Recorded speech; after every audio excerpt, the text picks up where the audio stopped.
Ladies and gentlemen, taking us home tonight, big round of applause, Mr. Maxie Jones. Give it up.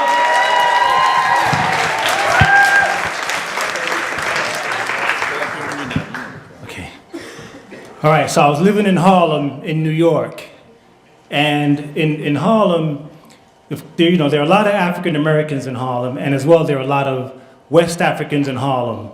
And although, we all got along really, really well, but we didn't really associate with each other very often. They had their friends and so on, and we had ours. I lived in a first floor apartment, and in front of my apartment was a storefront, and there was a 99-cent store, and a West African guy named, he's from Senegal, his name is Babacar. He had the store in front of my apartment. And Babacar, so, I would go in a 99-cent store once in a while, like to buy, soap, toothpaste, stuff like that. But, we weren't friends. I didn't really know him. And the store closed at 9 o'clock every evening.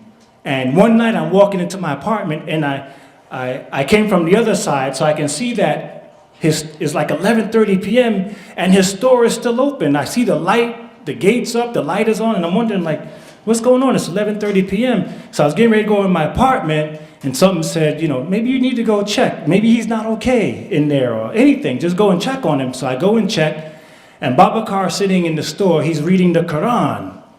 And I go, Babacar, what's the deal? Why are you still open? And he says, I need $400 by the morning, or else my family and I are going to be put out of our apartment.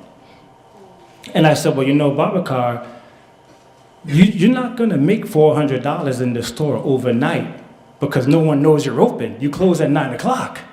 He goes, yeah, but I have a better chance of running into someone who can help me here than if I were home with my family. So, I was like, oh, okay, well, good luck. And I went into my apartment, and I thought about it. And one thing with me is like I have these 3 questions I always ask myself when it comes to helping someone. The first question is, does he really need it? Yes. The second question is, do I have it to give? Yes. The third question is, if I don't give it to him, is a chance he won't get it? Yes. And there really is like a fourth question that sometimes, and the fourth question is like, do I even really give a fuck? And the answer was yes. So I go back out there, I go to Babacar, I say, Babacar, you close your store, I'm gonna go to the ATM.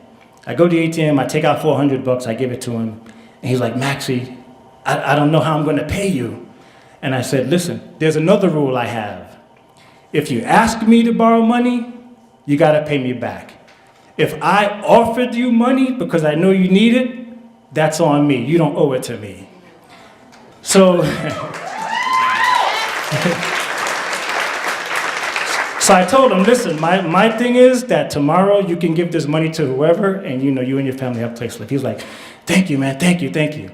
So anyway, like maybe 2 days later, I go into his store, and he wasn't there. Someone else was working, and I'm shopping. I think I had like $20 in my pocket, and I'm trying to get things and make sure I don't go over the $20.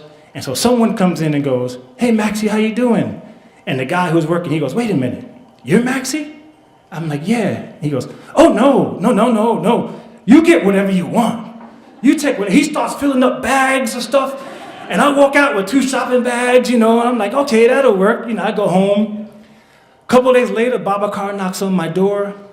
I'm like, what's up, Babacar? He gives me this beautiful walking stick from Africa, right? About a week later, he comes back, he gives me a drum. After about a month, my apartment was filled with African artifacts and shit. All this stuff. Every time I turned around, they were giving me stuff. I was like, mats, rugs, walking sticks, drums, everything. So one day I'm like, okay, this has got to stop. He can't, this can go on forever. He can't keep doing this. So I'm like, I got to go over there and let him know. So I go over to a store, I'm like, Babacar, listen, I need to talk to you. He's like, Maxie, it's so good to see you. I'm like, Babacar, I need to talk. He's like, Maxie, wait right here. And he goes into the back of the store. I'm like, oh shit, he's gonna go get something else.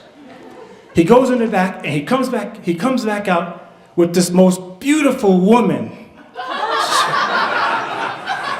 She was fucking gorgeous. Because Maxie, I want you to meet my sister.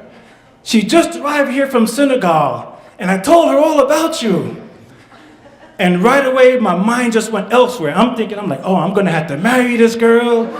There's gonna be, all of Babacar's family's gonna be all in my apartment and shit. you know, it's so convenient. I live right behind the store. It's gonna be like, oh man, I'm thinking all kinds of shit. I'm thinking, oh, she probably wants a green card, So finally, Babacar, he's like, so Maxie, tell me, what do you think about my sister? I said, Babacar, you need to give me my fucking $400. That's what you need to do. Thank you very much.